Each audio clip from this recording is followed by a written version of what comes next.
Modern agriculture is highly productive, but that productivity often comes at a cost.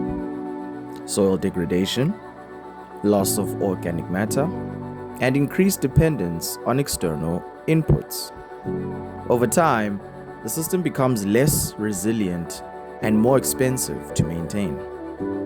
This raises a fundamental question. Can agriculture produce food while improving the system it depends on? That is the problem regenerative agriculture attempts to solve. Regenerative agriculture is not a single technique. It is a system approach based on restoring biological function in soil. At its core are a few key processes. The first being carbon cycling. Here, plants capture carbon dioxide through photosynthesis and transfer the carbon into the soil through roots. This carbon then feeds soil microorganisms and contributes to organic matter formation. The second process is nutrient cycling. Microbial activity breaks down the organic material and makes nutrients available to plants. This then reduces the dependence on synthetic outputs. The third process is soil structure formation. Here, biological activity helps bind soil particles into stable aggregates. This improves water infiltration, aeration, and root development. The system works when these processes are active and balanced.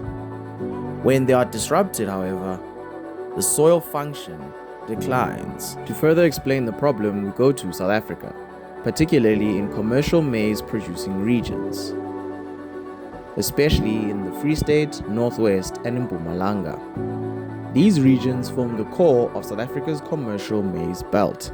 The dominant system here is continuous maize monoculture, intensive tillage, and high synthetic fertilizer use. The damage is measurable. Studies in the South African scene show soil losses ranging between 5 to 20 tons per hectare per year, depending on the slope and management. This exceeds natural soil formation rates, which are typically less than 5 tons per hectare per year. This means the soil is being lost faster than it can regenerate. Secondly, long-term trials in Mpumalanga and the Northwest show that conventional tillage systems have reduced soil organic carbon by 30 to 60% compared to undisturbed or conservation systems. This directly reduces water holding capacity, nutrient efficiency, and microbial activity. Thirdly, compacted and degraded soils show significantly lower infiltration rates. In high rainfall events, more water is lost as runoff rather than stored in the soil profile. This increases both drought stress during dry periods and erosion during wet periods. So what this actually shows is that farmers are not just losing soil, they are losing system function. So they compensate with inputs, which means more fertilizer to replace lost nutrients and more intervention to maintain yields. But the underlying system continues to weaken. So this is the key point. The system remains productive in the short term, but it is structurally degrading, and that makes it increasingly dependent, costly, and unstable over time. Regenerative agriculture restores these processes through a set of consistent principles. You should minimize soil disturbance. By reducing tillage, you preserve the structure of the soil and its microbial networks. Secondly, you must keep the soil covered. The use of cover crops protects the soil from erosion and reduces water loss. Thirdly, you must increase plant diversity. This is because diverse cropping systems support a wider range of biological activity. Next, you must maintain the living roots. Continuous root presence supports carbon flow into the soil. And lastly, you must integrate systems where possible. Linking crops and livestock improves nutrient cycling. These are not independent practices, they function together. The goal is not to control the system through inputs, it is to enable the system to regulate itself. A strong example comes from Kenya, particularly in Kakamega County, Siaya County, and Vihiga County. These regions are dominated by smallholder maize-based systems. Historically, they face declining soil fertility, low organic matter, and high yield variability. So farmers adopted regenerative practices through programs led by organizations such as the 1 Acre Fund and World Agroforestry Center. The system included intercropping maize with legumes such as beans and pigeon pea, retention of crop residues as mulch, reduced soil disturbance, and integration of agroforestry species like Fiderbia albida.